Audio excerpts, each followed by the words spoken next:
So in the next hour, this is what we're going to try to go through. So we're going to give you a brief overview of ISWP and the Wheelchair Educators Package. We are going to have speakers join us. We're going to have Samantha Shan, who you all probably recognize as the president of the World Federation of Occupational Therapists. She's also on the founding board of ISWP and on one of our subcommittees, the Integration Subcommittee. We had Claude Cardiff, who is the president of the International Society of Prosthetics and Orthotics, who will also say a few words. We have Eric Sortia, who is a professor and researcher at the Université de Bordeaux here in France. We are hoping to have Samuel Poulin. His train is stuck. He may join us, he may not get here, but he is also here in France at the University of Versailles. We have Rosie Gowron from the University of Limerick. She's a professor and researcher there. And here in front, we also have Laurie Rosenberg, who is a professor and researcher at the Hebrew University, Israel. At the end of our presentation, we'll have the official launch, and then we'll let you all go to the remaining sessions of the day. But again, thank you so much for being here at 7:30 in the morning here in Paris, France. So in terms of a brief background, ISWP was launched in 2015, so it's a relatively new organization, and it's funded primarily through the United States Agency for International Development. It was launched in direct response to the needs of wheelchair users and also the healthcare professionals, such as occupational therapists, who provide services to wheelchair users. There are 75 million people worldwide who require a wheelchair for mobility. However, only about 15% have access to an appropriate wheelchair. And by appropriate wheelchair, we mean a wheelchair that meets the needs of the person and their attributes, the environments in which they work, and of course, the occupations that they need and want to do in their wheelchair on a daily basis. At ISWP, we're very fortunate to have over 100 volunteers who take part in about 5 active working groups. And so we have a lot of people helping out with a lot of different projects. And in particular, for the development of the Wheelchair Educators Package, we have a group of about 35 people.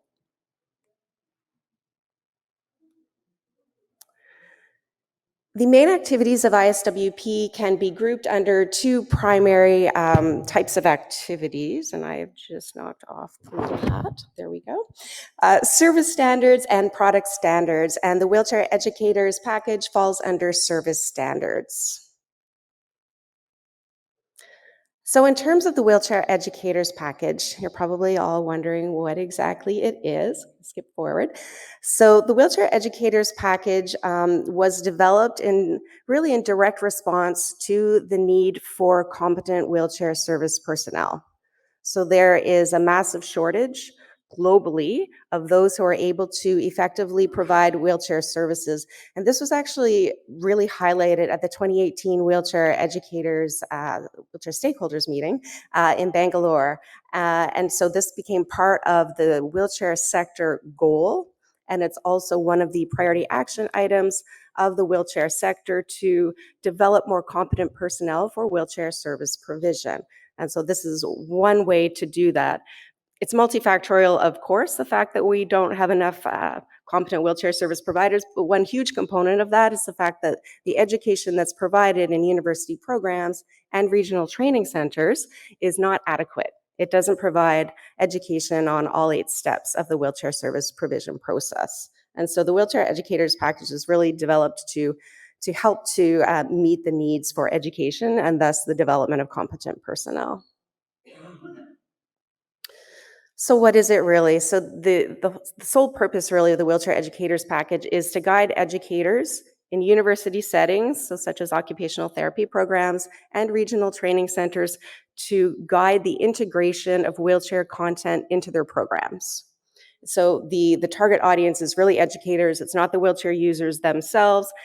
It's anyone who's providing education to those who are going to provide these services. And the focus is on the how-to, but the focus is also on the resources. So it's almost like a one-stop shopping for all of the resources that you might want to access in order to integrate wheelchair content into your programs. So as I mentioned a little bit earlier, so we have a large team that have developed this package over the last 2 years. We started actually in May 2020 with a call for interest of those who might be interested in participating in the development of the Wheelchair Educators Package. There was a lot of interest. We had over 70 responses of wheelchair educator experts across the globe, and we narrowed that down to about 35 individuals who took part over the last 2 years in the development of this package. You can see all of them on this slide. Some of them are who are in the room today. We have individuals from different professions. So the idea is that the Wheelchair Educators Package will be pertinent regardless of your profession or your setting. So we have occupational therapists, physical therapists, prosthetists, orthotists, those from nursing, physiatry, from low to high resource settings in order to make a package pertinent for everyone. So over the last 2 years, this is the organizational structure that we've been in that's allowed us to conduct this work. So we have a steering committee of about 6 people guiding the process. We have the Wheelchair Educators Development Team of 32 people, and then they're broken down into the working groups that you can see here on the slide. The first working group is the Participatory Action Working Group. So we very much followed a participatory action research approach, again, in order to ensure that we're meeting the needs of the end stakeholders, that being the educators. We had a scoping review working group. So we conducted a scoping review to help inform the content that we included in the Wheelchair Educators Package. The next 3 working groups that you can see, the advocacy, planning and teaching, and implementation and improvement working groups, developed the content of the 3 primary sections of the package, which we'll show you here in a few minutes. And then finally, we have the pilot sites working group, and we piloted the Wheelchair Educators Package with a small group of educators, OTs, PTs, P&Os from low, middle, and high resource settings. So in a nutshell, that makes it look kind of easy what we've done in the last 2 years. It wasn't, but in a nutshell, this is what we've done. We put together an initial prototype. We did an internal review from our WEP development team perspective. We then engaged experts, did an external review, piloted the package, and now here we are today, apparently ahead of schedule because the slide says September. So here we are today in August launching the package. So in terms of impact, of course, our hope is that this package will inform the sector about the need for better education, inform education programs to improve the education that we're offering, which will support the sector's goal that I had in one of the earlier slides. It's going to support competency development, and of course, it's going to support the end user, the wheelchair users, finally, to have the appropriate wheelchair that they need. So the 2 leads of ISWP, Mary Goldberg and John Perlman, couldn't be with us today, but they've shared a video that we would like to share with you.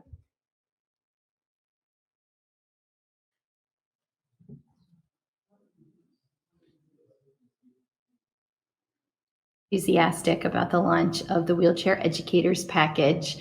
It is the culmination of years worth of work, starting with our integration subcommittee, and couldn't be prouder of the work that our team accomplished and so proud of the global effort. So congrats to Paula and the larger team. I'm so excited to announce and support the launch of the WEP. It's exciting. It's critical to scale up training to make sure wheelchair users around the world receive the appropriate devices that they need. And the only real way to do that is through academic programs globally. And so this international team has worked for now several years to pull this together so it's contextually appropriate and can be shared very broadly. And I can't be more proud and excited to see how this flourishes from here.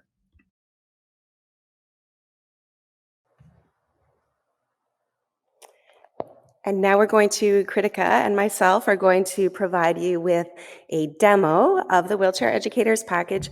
We're doing it via screenshot because we don't have access to the internet and the Wi-Fi with our own computers, so we're going screenshot. It'll be a little bit different when you guys access it yourself, but for today we'll be screenshotting. So let's see. Thank you, Paula. So everybody must have gotten the stickers. So our website address is actually there. It's WEP www.iswp.org. It's live.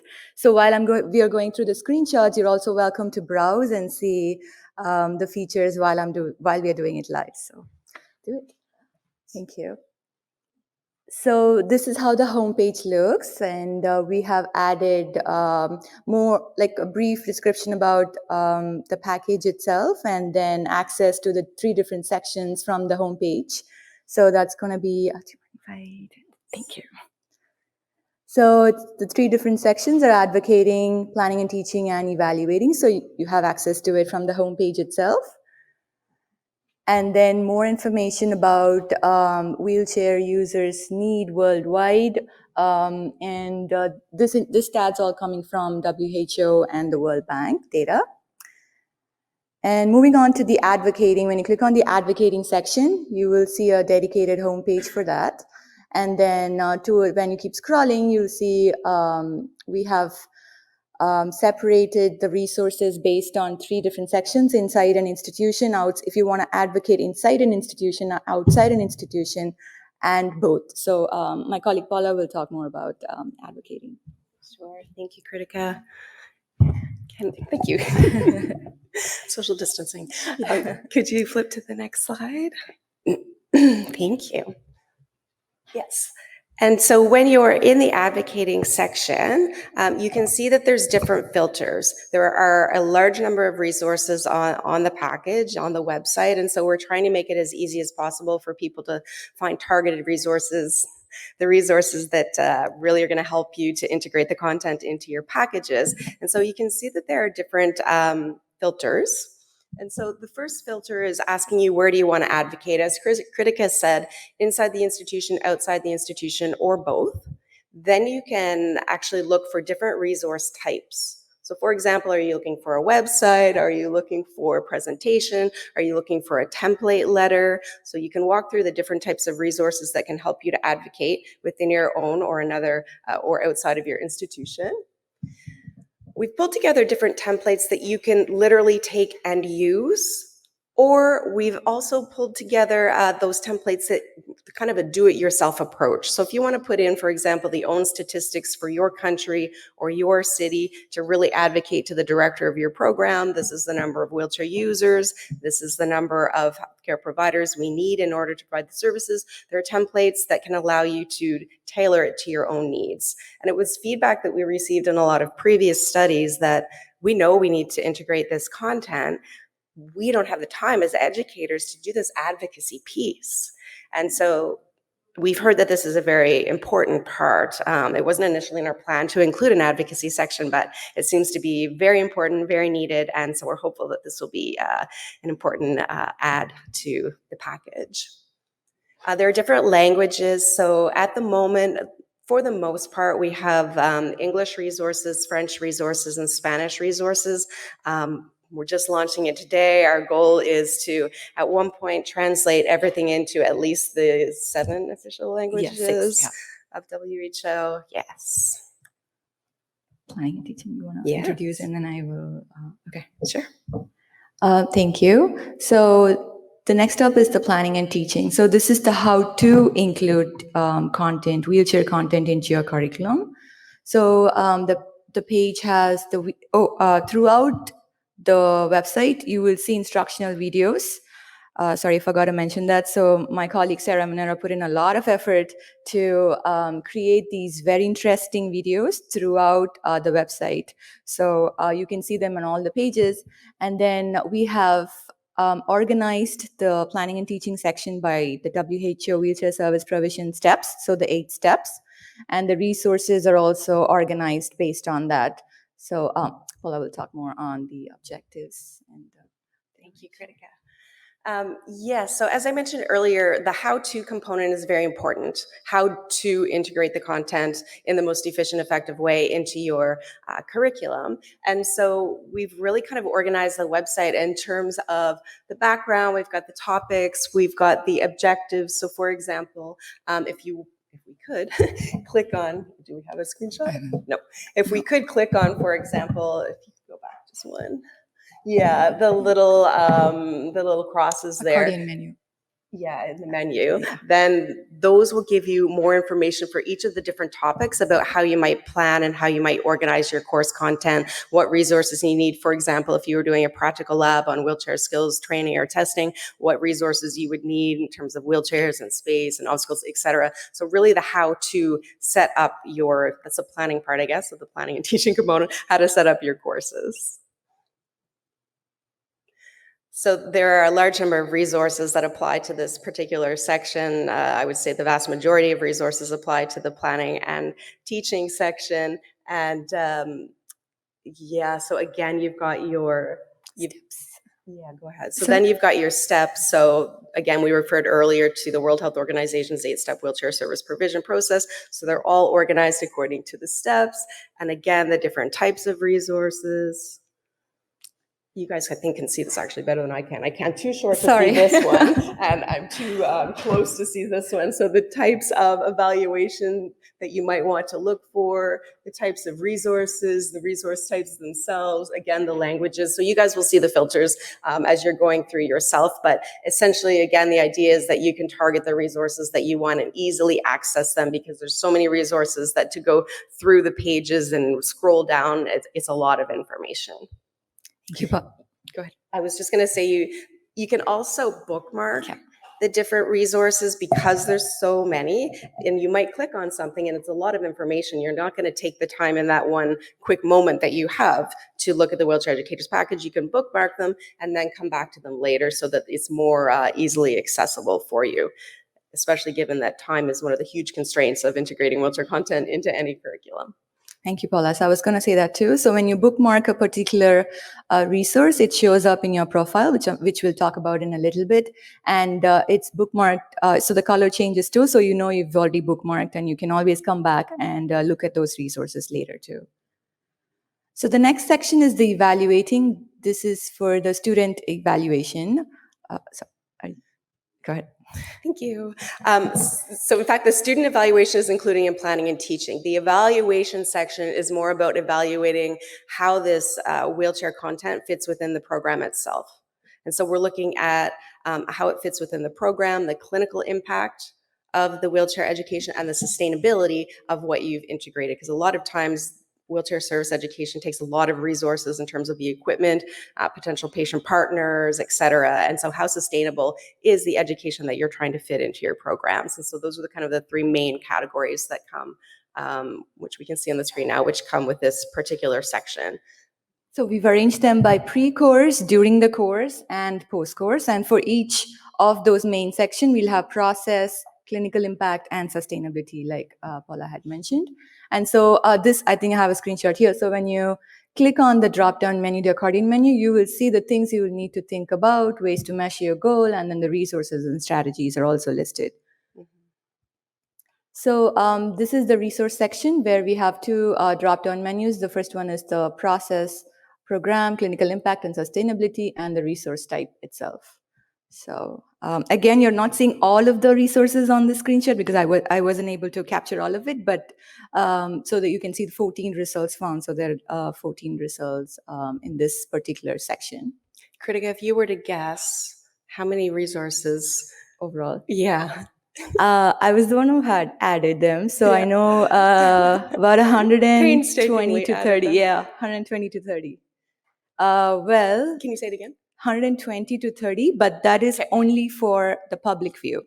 Right. We also have a private view. So if you register on our website, there's specially educator shared resources. What you're not, excuse me. So what you see here, the educator developed resources. If you're just looking at the website without being registered, you're not going to see that menu. So just in that section alone, we have over 95 resources, which I was reviewing last night. So everything works, so it should be good to go. So yeah, 95 plus an additional 120. So over 200 resources overall on our website. That was some great quick math. So we're super excited actually to have the educator shared resources, because I think we all know that it takes a long time to develop a really effective lab or online modules or what have you. And so if we're all sharing what we've done, we don't all need to take the time ourselves to do that. And so, yeah, I think we have the educator shared resources from 8 universities at this point in a number of different languages. And one of the really important reasons why those resources are actually why they're not available to everyone is because there are evaluations, student evaluations included on there, because again, feedback we've heard is that that's one of the most difficult things to do, is to develop evaluations for the practical hands-on component of wheelchair service provision. And so those are on there, so we don't want students to have access to those. Okay, so now moving on to the dashboard. So once you register on the website, you will be seeing all these features available to you. So the first section is obviously your profile, where you can edit your profile. And then the next one is the news feed. So if there are any announcement in the wheelchair sector, or you wanted to share something from your organization or your event that you want to publish among the educators, we are happy to do that for you. So we can add those news here, alerts here, and one of the other important feature here is, I'm going to talk, Paula's going to help me with the SMART goals. So some of the alerts for the SMART goals that you have set up in the past will come up here. So for example, hey, your SMART goal, your goal to complete or send all the students to take up the basic test is coming up in 1 month. Have you done it? You know, something like that. So those kind of reminders will also be coming up here. And so the next one is the SMART goals. Oh, thank you. Yeah, so it's an interesting part. We went back and forth on whether to include this component in the package, but I think ultimately we decided it was important to have a section that allowed us as educators to create our own goals, in large part because we recognize that changing content, adjusting curriculum doesn't happen overnight. It doesn't happen in a few weeks. To do something really solid, we're talking potentially years of work or maybe your whole career at that university. And so if you set up your goals, then you can really track your progress. And as you know, academics and professors in university settings, it's also important to have that kind of link back with the director of the program to, it's kind of like a cycle really, to advocate for additional resources. You need to show what you're doing and what you're accomplishing along the way. So it helps with the advocacy component, and it also helps with yourself to track what you're doing and to see what's being effective and what's not, what's done, what's not. And so ultimately we kept this section in and are very hopeful that people will use it. So this is how it looks. We have an example too. Like I said, by April 2021, you can add the exact date and your goal to evaluate my course. And then so that's what you'll enter. And then you can also edit those goals as well. So the next one is the program profile. So the program profile is something we started a few years back as part of our academic training partners. And the whole idea behind the program profile was to allow the educators to develop a really short snapshot of what the wheelchair education looks like in their organization, in their program. And so just a brief description of the program and basically what's happening at the different levels of integration. So let's say advocacy, planning, teaching, and implementation into your program. And initially these were shared so that we could all, in our small community of practice, share the barriers that we're facing to integrate content and the obstacles and how we're overcoming those obstacles so that we can share those. I think we have how many academic training partners? 30 from 19 countries. 30 from 19 countries. And so even though the context can be completely different across programs, across professions, across countries, there's a lot to be learned from sharing all of that information in these short snapshots. Thank you, Paula. So this is an example from universa.ces. So once you come, it's all free. So once you complete this information, we'll get back to you with a template like this. And once you approve this, we will then share it on our website. So far we have about 12 snapshots from 8 different universities already on the website. Some people update them when they've created something new and they're excited to share. So that's nice. Okay. Thank you. So the next one is the wheelchair statistics, which is very interesting too. You want to talk about it? I'll let you take that. Okay, one. thank you. So this is very interesting stats. So you can, when you select the country from the drop-down menus, I have India here, and because I am from India, sorry. The country's population automatically populates, and the wheelchair users also automatically populates. So the underlined numbers automatically populates every time you select a different country. So the nice thing about this is also when you're registering, you select a country, the website also remembers that, and it does.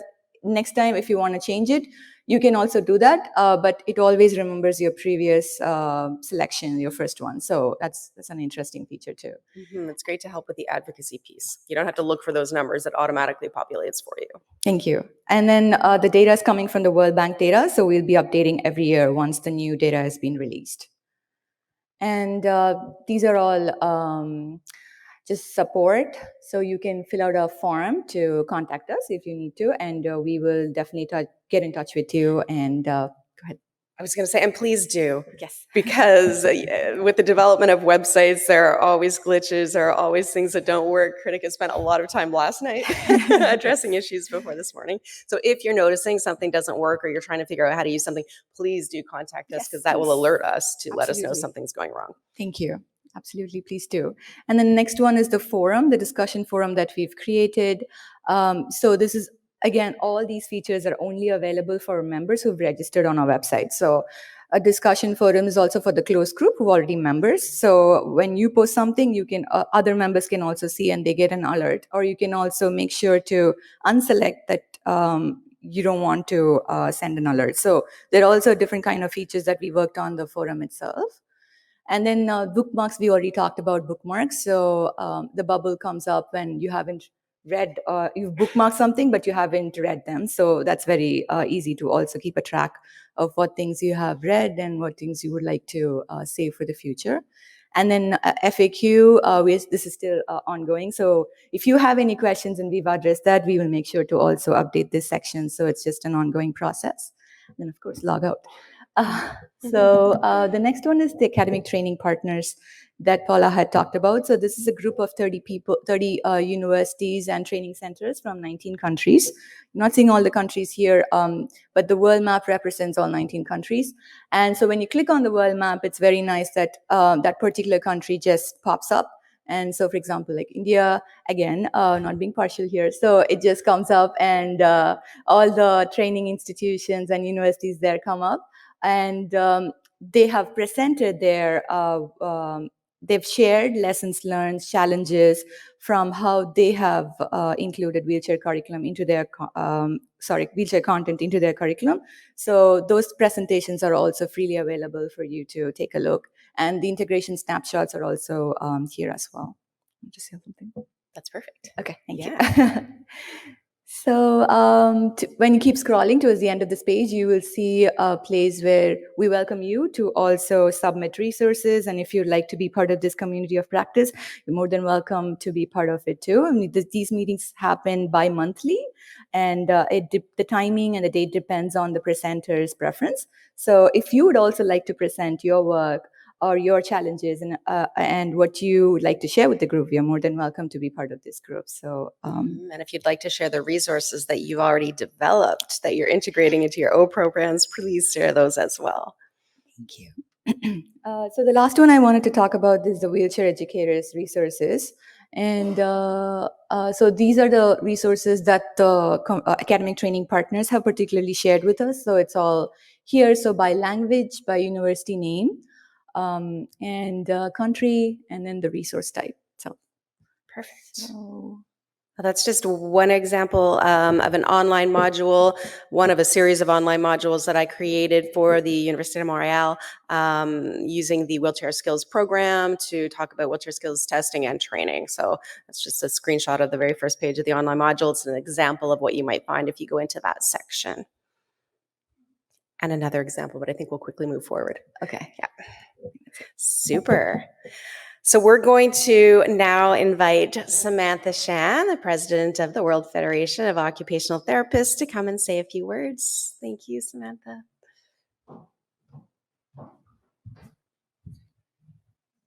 Okay, good morning, everyone. I'm very excited to be here. In fact, so excited I turned up yesterday, but none of you are here. But yeah, I won't hold it against you. But no, seriously, it is very good to be here. I've been involved with ISWP for a number of years now in various different capacities, and to see this package come to fruition with all the hard work that's gone into it is absolutely amazing. I've been involved in occupational therapy education for many, many years, and to think that this resource is so easily available for us now is, I think, we really have to make sure that we use it. There's some wonderful resources there, and, great work putting it all together. And I know it's not going to stop. You're going to have more and more to add. I do encourage you all to register so you can get the full capacity of it. And any discussion forum is only as good as what you contribute to it. So join that discussion forum, and let's really, occupational therapists have a huge role in wheelchair education and wheelchair provision. And we really need to make sure that we're doing that at the highest standard. So, please do register and use this website and the account to its fullest. And thank you to ISWP for really pulling this together. Thanks.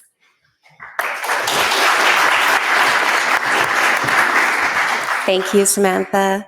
Next, I would like to invite Claude Cardiff, the president of the International Society of Prosthetics and Orthotics. Thank you, Claude.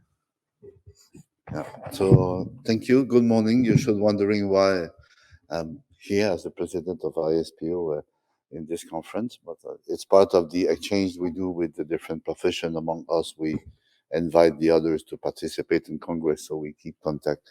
And then Paula saw that I was here and she asked me to come and speak to you.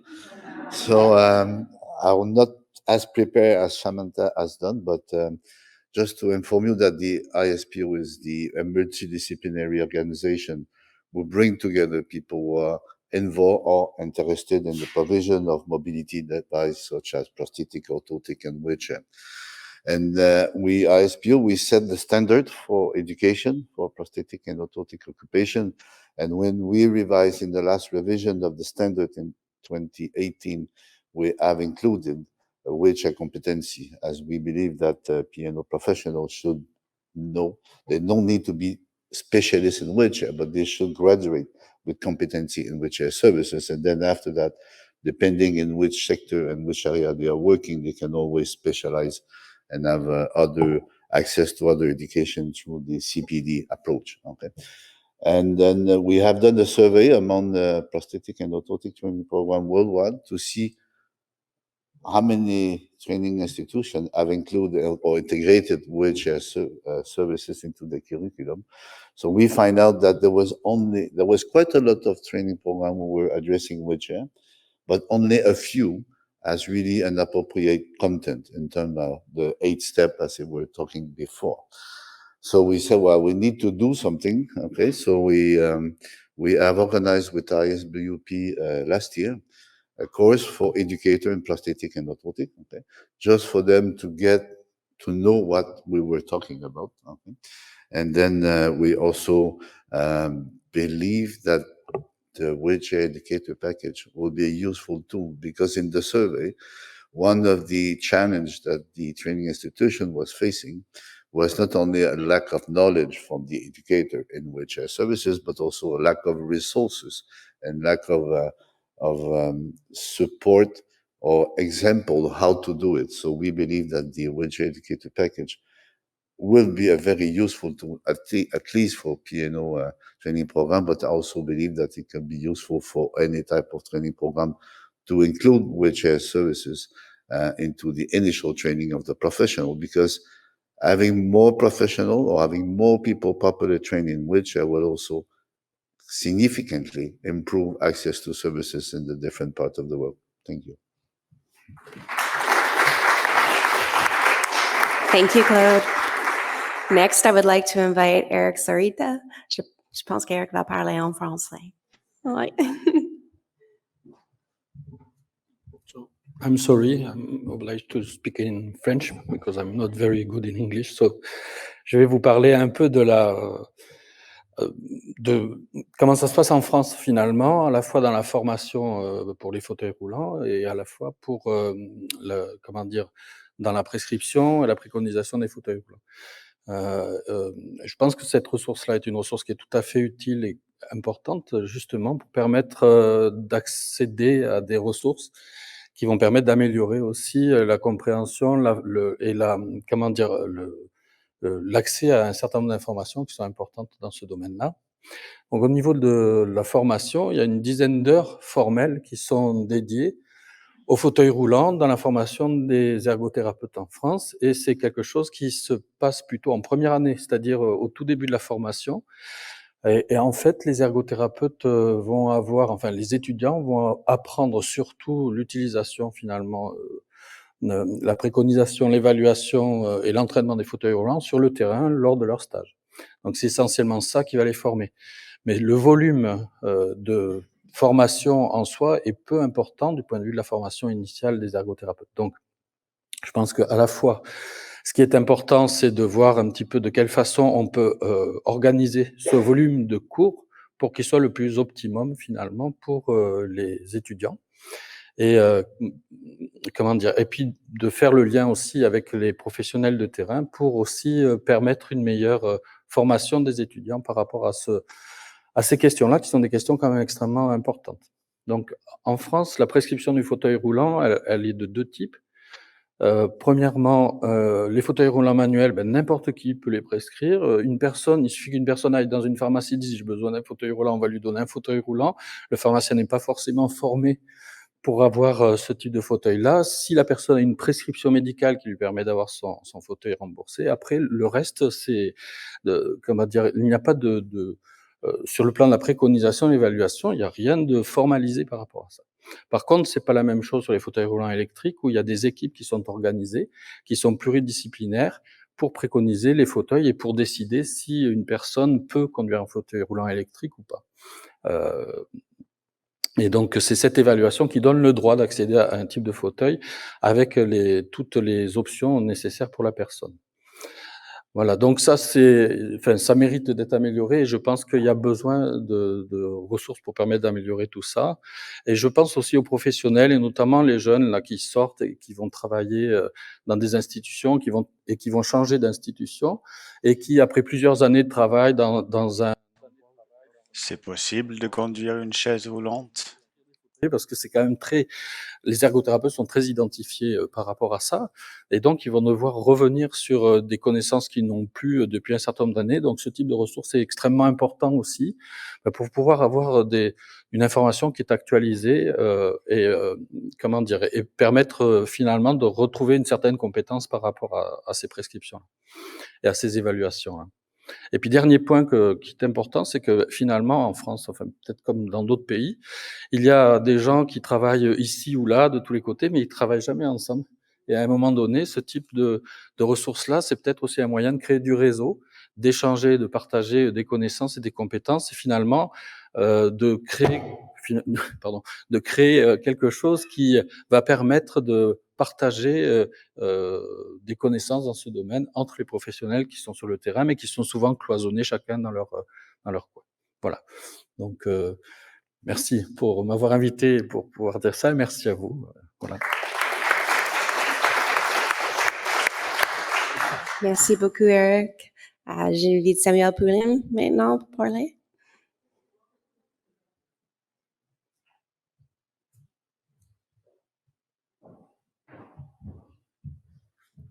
Merci pour l'invitation. Je continue en français. Désolé. Il y a mes collègues, on est venu en force. Je travaille en fait sur un hôpital, Raymond Poincaré. J'ai une partie clinique et je suis aussi directeur d'une unité de recherche de l'université Versailles-Saint-Quentin à côté de Paris. Et vous avez une petite brochette de professionnels là qui viennent de l'hôpital et qui sont aussi impliqués dans la préconisation des fauteuils roulants. Donc, ils se moquent, mais comme je vais leur donner la parole après, ils vont moins se moquer, n'est-ce pas, Lucie? Donc, je pense, et comme dit Eric, que ces ressources sont très, très importantes, et tu l'as dit, au sein des institutions, etc. donc je vais pas revenir là-dessus. Je le vois bien aussi en formation continue, comme il disait, pour justement à la fois les jeunes professionnels qui, on va dire, qui vont changer de service, mais aussi pour des personnes un peu plus anciennes et qui sont aussi dans la mobilité. Et puis, je vois aussi une chance de l'adapter sur peut-être des profils un peu différents, avec des adaptations de la formation. Et je pense à une formation qu'on donne actuellement là sur notre hôpital auprès de d'autres professionnels qui sont par exemple des chauffeurs de taxi et qui sont impliqués en fait en permanence sur les manutentions de fauteuils, comment ça fonctionne au quotidien. On voit qu'on a beaucoup de problèmes, en tout cas nous en France, sur le transport de ces personnes-là par méconnaissance. On vous passe des fauteuils qui restent sur le trottoir, qui sont cassés dans les manipulations. Et dans le cadre de cette formation, par exemple, je pense que ça pourrait être une ressource très, très, très importante, du coup, pour pouvoir faire passer de l'information et permettre aussi à ces personnes-là de revenir éventuellement sur certains aspects, en fait, quand ils en auront besoin. Donc, éventuellement même, je pense aux aidants aussi qui accompagnent des personnes sur lesquelles ils pourraient bénéficier aussi de ces modules d'instruction, à la fois pour aussi peut-être dans un premier temps dédramatiser l'arrivée par exemple d'un fauteuil au sein du coup de la maison. Donc voilà, je pense qu'il y a pas mal de perspectives et je pense que cette ressource-là, elle comble un vrai manque et que c'est inespéré. Enfin, merci pour cette existence. Et je pense que fédérer et aussi partager tous ces programmes qui ont été élaborés au sein de cette sera un vrai plus et pour tous les professionnels et même au-delà des professionnels, je pense que ça sera un avantage pour tout le monde et principalement après pour nos futurs usagers, enfin les personnes nos futurs clients. Voilà, merci. Merci, Samuel. Next, I'd like to invite Rosie Gowron to speak. Thank you, Rosie. Hi, can everybody hear me? My name is Rosie Gowron, and I'm the Programme Director of the Postgraduate Certificate in Posture, Seating and Wheelchair Mobility across the Life course at the University of Limerick in Ireland. And I just want to say I feel quite emotional today because it's a real privilege to have been involved with developing the Wheelchair Educators Package with an amazing team of people around the world. And it gave me a great opportunity to connect with the huge community globally who are so passionate about ensuring that wheelchair services are made available and that we're providing them appropriately for people who require wheelchair services. And I know, and I see Asa Brandt in the audience here, who was the external examiner for my PhD, and she knows how passionate I am about this area, and I continue to work with trying to develop services and also education and training. And this package, being involved in it, I've learned a lot of things from my own program, and I think so I can come as an advocate for the use of the package, but also that the content and the experience that I have in relation to trying to develop and get support within my own institution to develop education and training in this area has been extremely challenging over the years. And I've learned a lot of tips and skills from actually being involved in developing the package, the advocacy piece in relation to knowing who to talk to and how to present your work, and the importance of the education program within your courses.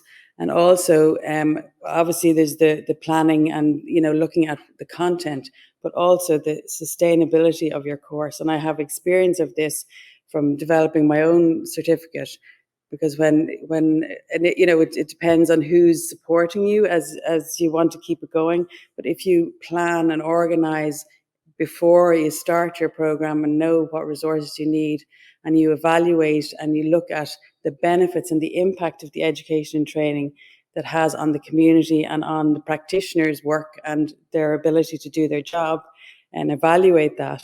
And then also you can then move on to develop specialist aspects of your course to make, to build capacity in the area.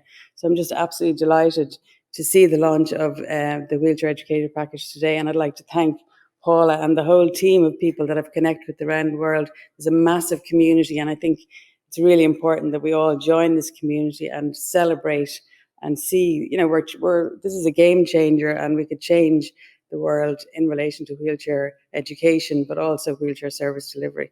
Thank you.